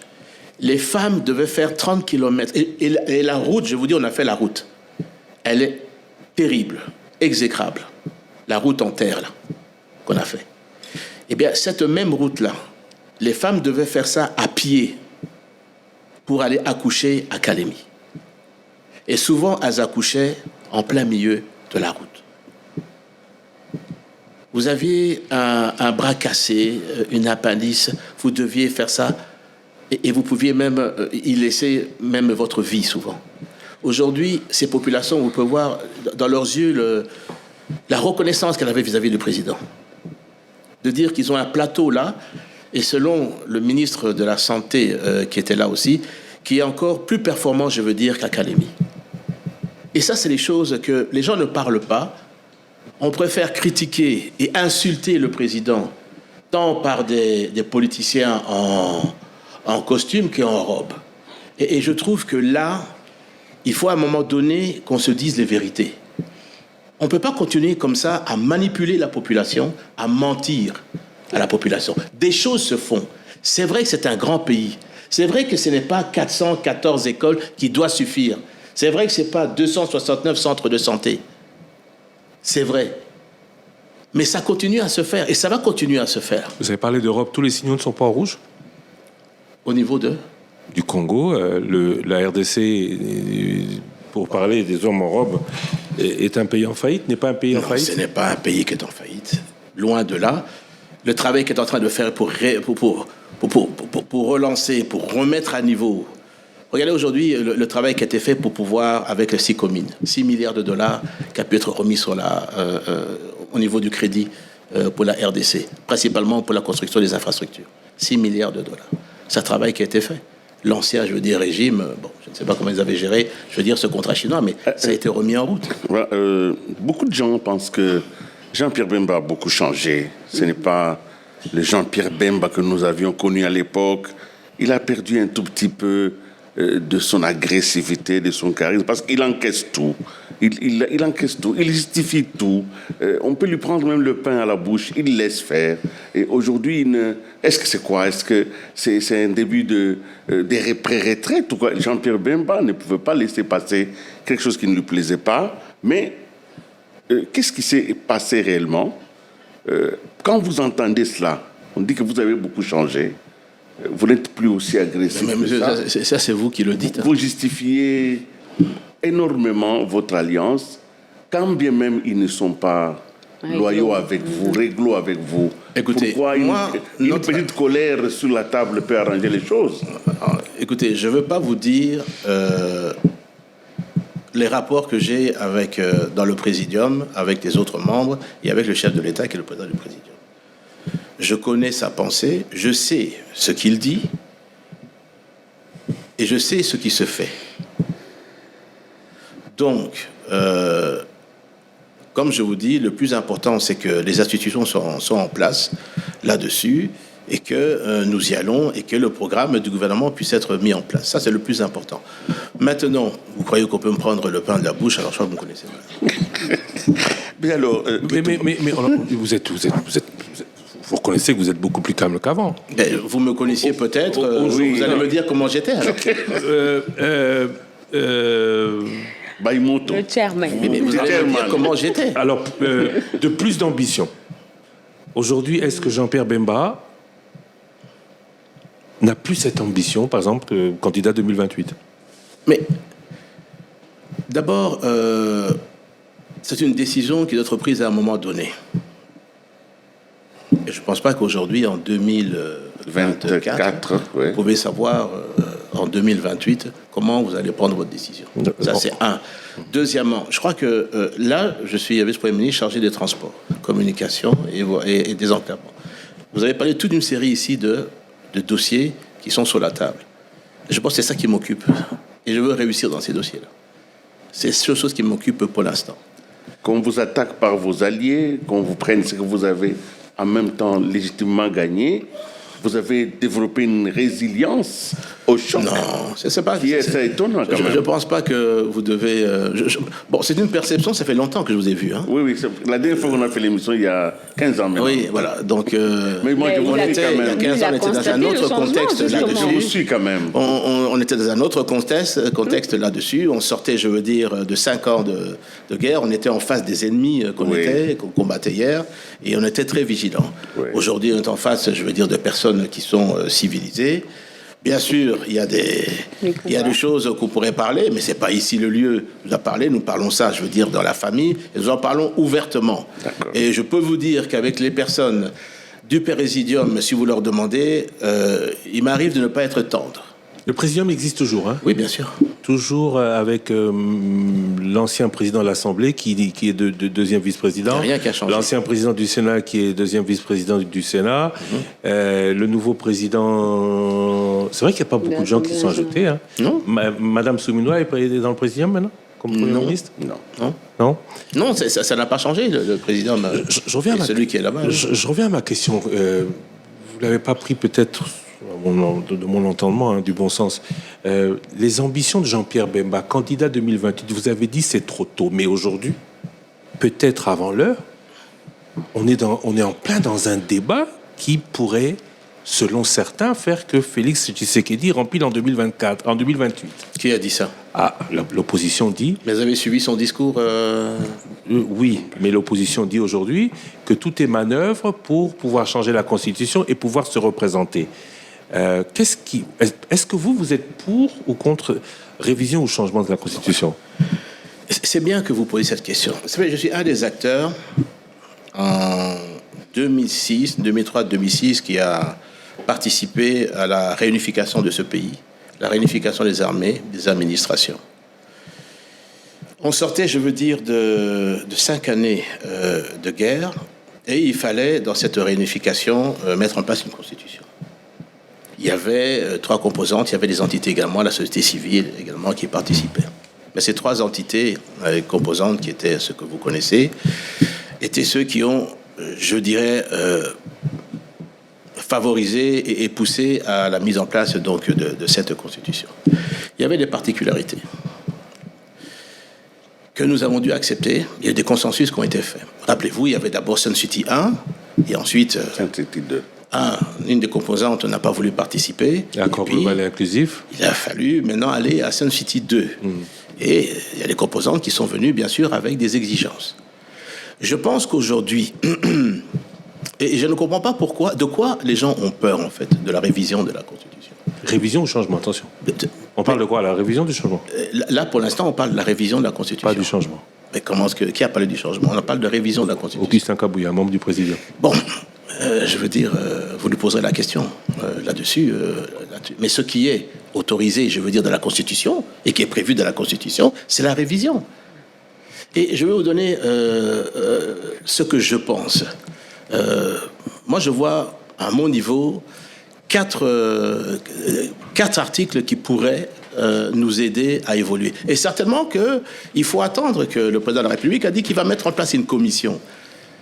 Je dis, de quoi a-t-on peur?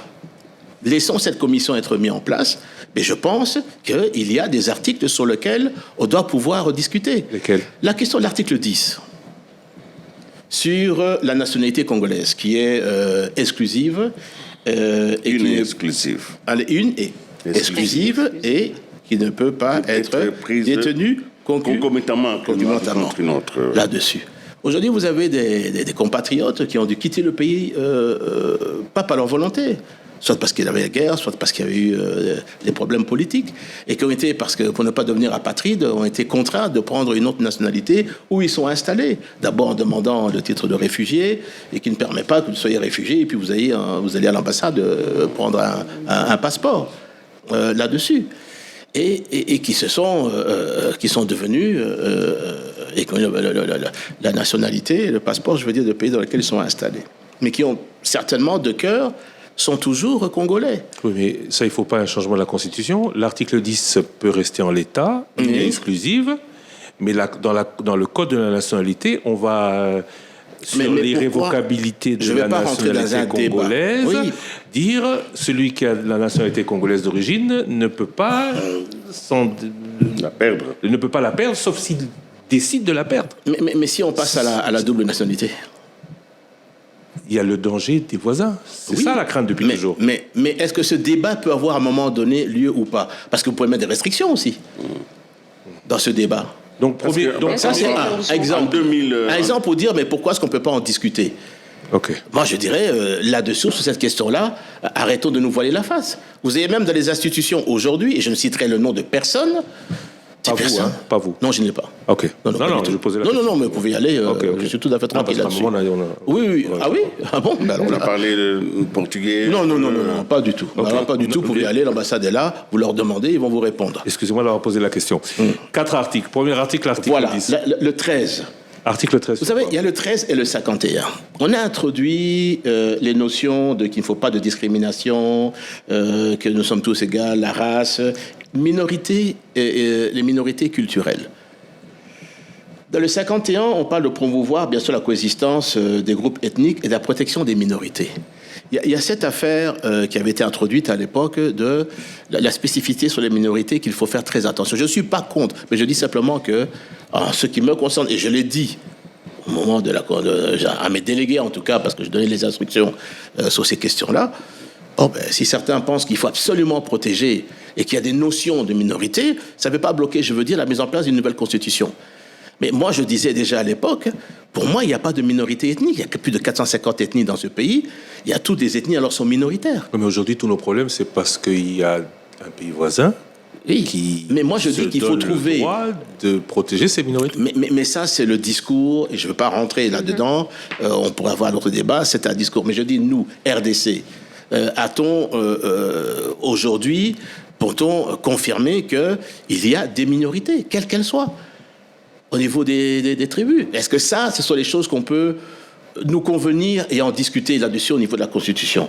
Il y a la question également, l'article 198, sur le choix de désignation de l'élection des gouverneurs de province, des sénateurs. Je suis très choqué de la manière, et vous le savez, la manière dont on devient gouverneur dans certaines provinces et sénateur là-dessus. Est-ce que on va continuer comme ça? Est-ce qu'on n'est pas en train de faire le contraire de ce que nous voulons tous? Alors, sur cette question-là, est-ce qu'on ne peut pas nous mettre d'accord pour dire que les gouverneurs soient également élus au suffrage direct, issus d'un parti? Est-ce que vous trouvez normal que vous avez les sénateurs qui sont issus d'aucun parti politique, lequel vous savez qu'il faut passer par des députés provinciaux, qui eux sont issus de partis politiques, et vous sortez sénateur? On ne se pose pas la question comment?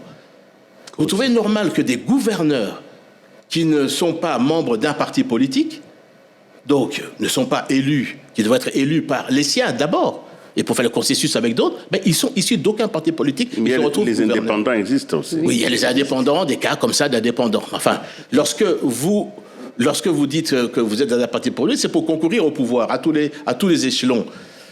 Et vous vous retrouvez comme ça, dans des jeux parfois, dont vous savez lesquels, où vous êtes sénateur, vous ne participez pas, vous n'êtes pas membre d'un parti politique, vous êtes gouverneur, pas membre d'un parti politique, et vous vous retrouvez gouverneur, vous vous retrouvez sénateur. Mais ça, je trouve qu'il faut que nous mettions d'accord pour changer. Et il n'y a pas 36 manières de changer ça. il faut passer par une révision de la Constitution. Attendez, mais vous avez dit, Pensez-vous. 4 articles à réviser. 10, 13, 51, En ce qui me concerne, je ne dis pas que j'ai la parole à vue. Moi, je dis que cette commission-là, nous verserons au niveau de la commission ce que nous pensons être nos inputs. Et il appartient maintenant, je veux dire, à ces experts qui viendront de tous bords. Oui, mais que pouvoir en pensez-vous discuter. de ceux qui, ils sont d'ailleurs de plus en plus nombreux, qui estiment que cette constitution a été conçue et pensée, et d'ailleurs les cheminements même de sa production a été dévoilé, conçu par les étrangers, et que le Congo a besoin d'une nouvelle constitution qui va fonder sa légitimité et son authenticité. C'est une pensée qui se développe Et pour aujourd'hui. satisfaire les belligérants pour tes compliqués. Voilà, donc, et j'ai encore la parole, je peux poser une question. Vous avez été à Saint City et vous êtes de ceux qui ont mis en place ce qu'on a appelé les pactes républicains, en pensant que ces pactes-là, est-ce que ces pactes-là peut-il survivre à cette révision de la Constitution? Pour ceux qui ne le savent pas, le pacte républicain voulait que, comme nous sommes des belligérants et que nous mettons fin à la guerre, alors désormais, personne ne peut faire de mandat. C'est quelque chose qui n'est pas écrit, mais c'est un agreement gentleman. Donc vous avez été là, vous avez signé ce pacte républicain. Alors donc je pose donc ces deux questions sur l'origine de la Constitution et sur le pacte républicain. L'origine de la Constitution, vous parlez celle de 2006 ? Oui, bien sûr. Mais c'était les trois belligérants qui se sont mis d'accord. Bien sûr, la société civile a participé là-dessus aussi, pour pouvoir rédiger cette Constitution. Et ce n'est pas un secret, vous le savez, il y a eu des experts étrangers qui ont fait ça, et pas des moindres. Je ne vais pas citer des noms, mais il y a eu On des... parlait même qu'elle aurait été même approuvée par le Parlement belge. Je n'irai pas jusque-là, mais je sais qu'il y a des grands experts internationaux, des grands fonctionnaires de l'État internationaux qui nous ont aidés comme experts dans l'architecte de cette Constitution. Pardon ? C'était pas un dictat ? Non, c'était pas un dictat. Mais en tout cas, bon, je veux dire, on s'est mis autour d'une table. La Constitution, c'est aussi un travail de spécialistes, qu'on appelle ça le droit constitutionnel, et des constitutionnalistes. Donc ce n'est pas à la portée de tout le monde.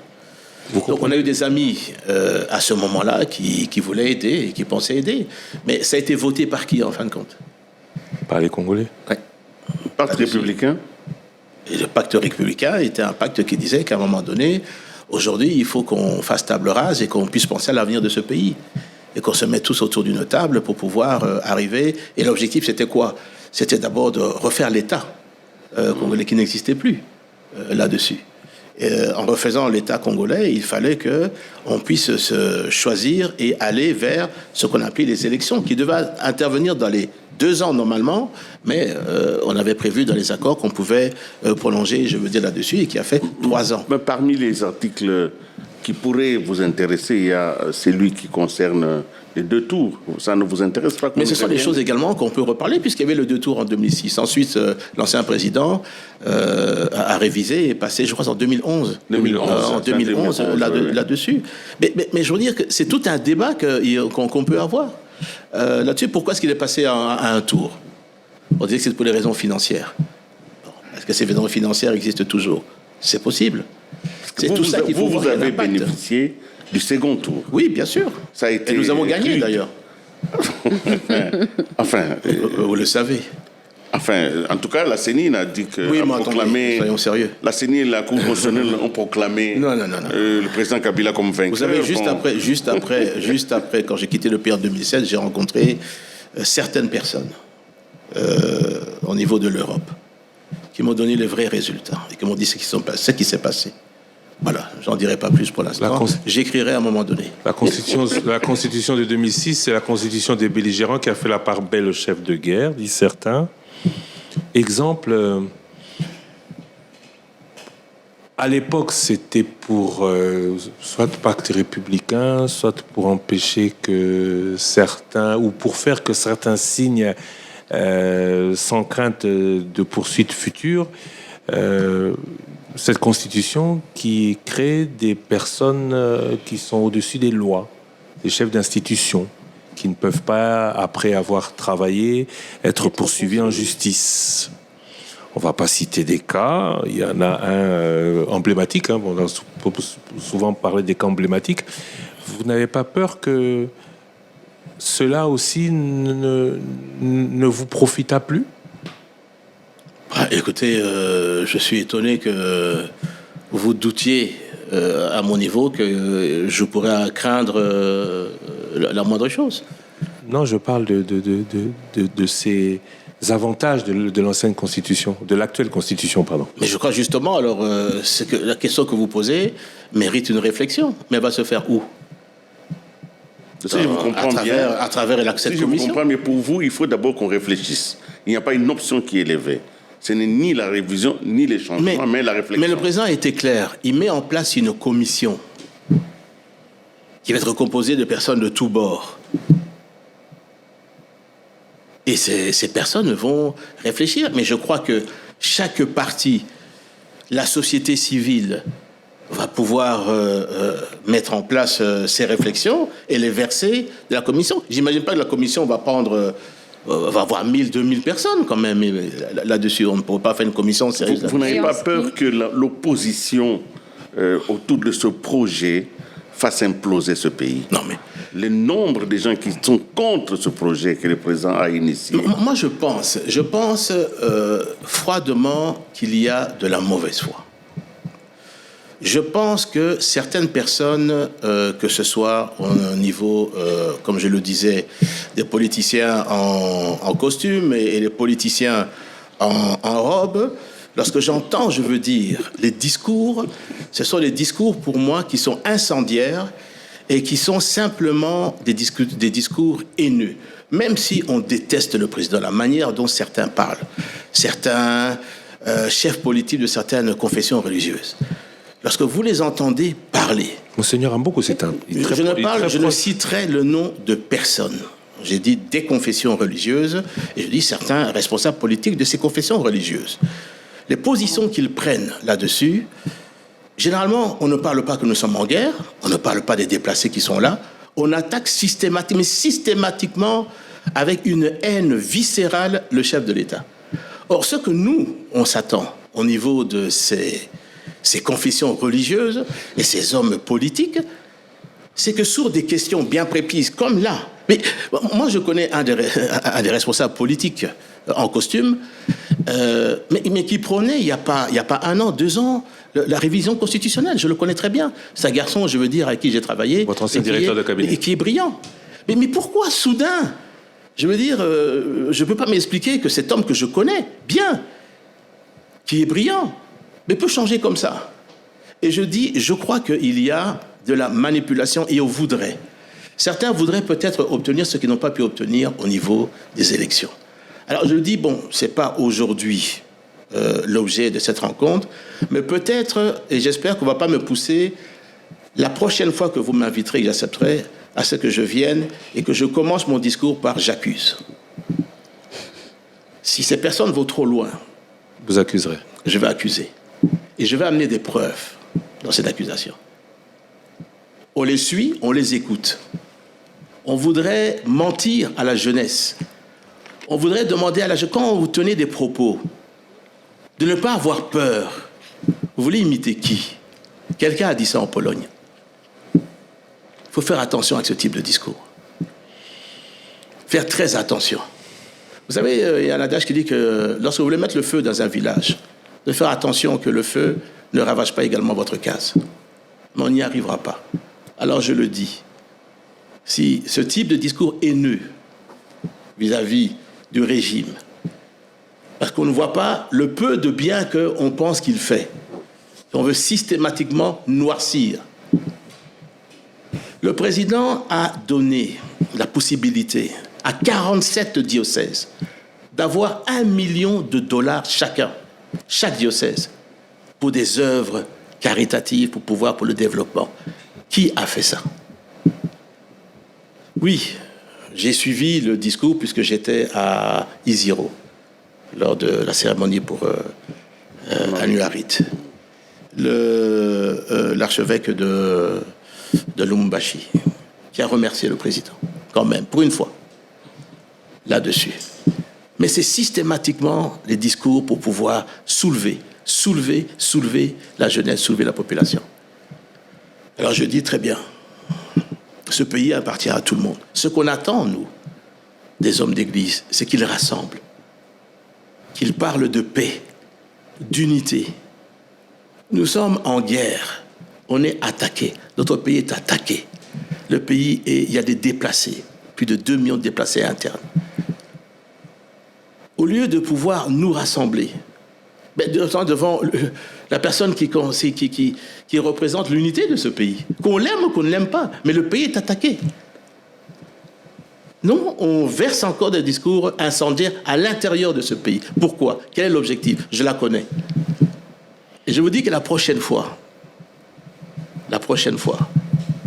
je viendrai, la première chose que je vous dirai, j'accuse. Et je vous dirai pourquoi et comment. Merci beaucoup, M. Jean-Pierre Bemba. Merci Sandra Nyangui. Merci RTNC. Merci Willy Kalenga et de Géopolis. Merci à vous, Monsieur le Président du MSC, vice-président de la République. J'ai une toute dernière question. Oui. On parle de révision de constitution, de changement de constitution. Et si, au bout, la crainte des autres s'avérait vraie et que, chemin faisant, la conclusion serait que Félix Tshisekedi pourrait effectuer un 3e mandat, vous diriez oui ou vous diriez non? Mais vous savez, avant que je vous dise ce que je vous ai dit ici, moi je parle avec le président. Et nous parlons de toutes ces questions. Le président a été très clair à Eziro, a été très clair à Lubumbashi, là-dessus. Et le fond de sa pensée, ce que vous avez entendu, c'est vraiment ce qu'il pense. C'est pas quelqu'un qui veut s'accrocher au pouvoir, tel que certains voudraient manipuler la population là-dessus. Ce n'est pas quelqu'un qui veut s'accrocher au pouvoir. Donc, faisons confiance.